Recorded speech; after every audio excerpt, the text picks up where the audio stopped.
They're into line. They're ready to run. All set. Standing well, and they're off. First of them to leave, 23 Red, with Marks in also quickly into stride. They're going to head across and join Frosty Heart, who's going to kick up on the inside of that group. Followed back on the rails then to Yeah Bravo. I'm a Love Man is being ridden along in the early part, getting up there in advance of Diplomat Express, going by the judge here on the first round. Unending drifting back with Al Master, Roll the Good Times, and parked out the back of the field by Brown early on is Amarissa. Leaving the straight behind them, over the crossing they go at the 1600. Marxian held the front and stepped up the tempo a little, and out by a length and a half, settling down 23 Red, Frosty Heart. 1.5 away then is I'm a Love Man, who's over on the outside of Yeah Bravo, going along at a good gallop into the back. A further two in the clear unending, a similar margin Diplomat Express, followed by Roll the Good Times. Al Master second last down on the inside of Amarissa, and they'd be spotting the leader about 8 lengths going out by the 12.50. It's Marks in on top for Pateman, who leads the way. 23 Red is up there second, and they're hiking along here to good gallop, and the young boy here on I'm a Love Man, Austin Galati, has peeled off and quickly around them here as they go along at a good gallop at the 1,000 mark. Marks in, quickens up. I'm a Love Man gets posted as 23 Red kicks up in the centre. Frosty Heart's on the fence running fourth, a length and a half. Yeah Bravo back behind them. Pike with the drop on these four in front. 1-1 ending. A similar margin Diplomat Express down on the inside, 3/4 of a length away. Then Roll the Good Times, and Brown makes his move with Amarissa. Peels off from last at the 700, getting around them. Relegated to the tail of the field is Al Master. Well, Marksian's absorbed a bit of pressure there mid-race with 500 left to go. He'll bring them for home by about 3/4, now a half a length, and now in fact joined by Frosty Heart. He's a shot duck, Marksian. Frosty Heart walked past him at the top of the straight, kicks away. Yeah Bravo's in pursuit now though. Unending, and Amarissa continuing its run right down the outside. Frosty Heart 250 to go by 3. Unending, Amarissa, Yeah Bravo battling away in behind it, still giving plenty. However, Frosty Heart nearing the 100, still clear, out by 2.5 to 3 lengths. Unending, Yeah Bravo, and Amarissa. It's going to be a big win by Frosty Heart. Frosty Heart scored from a very tight go for second between Unending and Amarissa. Yeah Bravo fourth home, then came Diplomat Express. Marksian was gone on the corner. Roll the Good Times, followed further back in the field by Al Master, 23 Red, and I'm a Love Man, who made that cheeky but unsuccessful move mid-race, has found itself back last. Frosty Heart takes it out. $18. They've crunched this into 11. Frosty Heart been a good go late. 18.21 into 11. Frosty Heart, and has let go and put them away for the Paul Jordan stable, ridden by Lisa Staples, and a good move coming off here. Frosty Heart winning in a breeze from a tight go.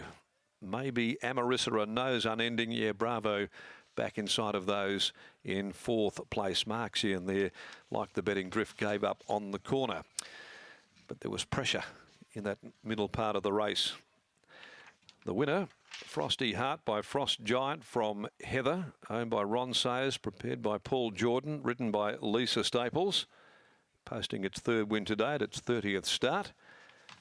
Second home goes the way of number 8, Amarissa, the American Laristar mare, Brad Graham, Jason Brown. Third, number 4, Unending, by Blackfriars, out of Timeless Tenby, prepared by Colin Webster, the rider Jordan Turner, and Yeah Bravo in fourth place. 2:19.93. They did get along at a really brisk gallop all of the way, and 37.96 the final 600 there.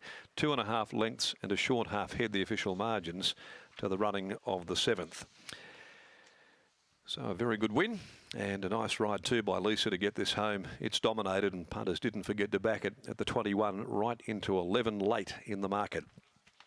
The Salinger Handicap Race 8, 1300, comes up next with 11 and 12 out. Artie's Jewels along with our Bonnie Girl.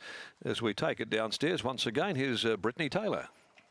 Thanks, Darren. I've got Paul Jordan, and a relieved Paul Jordan at that, because, Paul, it's been a frustrating run of seconds for you. How many seconds has it been? 13. And who's counting? 13 seconds this season. Oh, you must be relieved then to get Frosty Hart up today. No, it's terrific. You know, Ryan had the ride. He said he didn't want to ride the 54, so Lisa jumped on. Were you confident in running when there was a bit of pressure up front and she was able to sit in just behind them on this gelding? He ran a really good race at Pinjarra the other day when he ran fourth. He jumped from the outside gate, went forward, got caught 3 and 4 deep going out of the straight at Pinjarra. Took up the running, was in front still at the furlong, and just got nutted in the last bit when he ran fourth. So I knew that he was on the up. He's a stakes placed horse, although he's only won a Class 1. But he ran third in a stakes race here last year. You forget about those victories, those placings, don't you? Well, they do when everyone says he only won a Class 1. He's a stakes placed horse. There's no other in the race. Hey, it depends all the way. It's the way you spin it, isn't it, Paul? And that sounds a lot better than just a Class 1 winner. Well, life's like that anyway. Faint-hearted, never won fair maiden. Hey, well, it's good life lessons here at Belmont. What about a comment on Alcina earlier today, running second? Went terrific. Craig rode really well. You know, he looked really good in the straight. He gave Pikey a bit of a hip and shoulder at the top of the straight, but unlucky Pikey's was just a little bit better than that. So, well, congratulations on this one. Well done. Good one. Take care. Paul Jordan giving us life lessons here. Lisa Staples jumps off the scales, and we'll grab a word with Lisa. Her husband Craig standing on the sidelines watching her, waiting to drive her home, or you're driving home. Lisa, I'll get you to jump in front of the microphone just behind you over here. It's a funny interview station, Lisa, I know. It's COVID restrictions. How was that with Frosty Hart? Plenty happening in front of you in terms of the pace. Were you happy with where you were just in behind them? Yes, I was actually happy. I was following Mitch's horse, which I thought was the best horse in the race. And it's funny, we were predicting how the race was going to get run, and Mitchell was pretty spot on. I was happy to just track him up, and when his horses had enough, I know my horses doesn't go much quicker. He just keeps going. So just go for it. He just kept battling away to the line. Was he running on empty at the finish? Not really, but he just doesn't quicken. Yeah. Just keeps going. Well, it was a nice performance here. You've taken advantage of being able to ride the 54. Well done to you. Thank you, Brittany. Lisa Staples winning on Frosty Hart for Paul Jordan. And Paul, frustrating run of seconds, finally gets one up. Frosty Hart taking out the second division of the Stayers.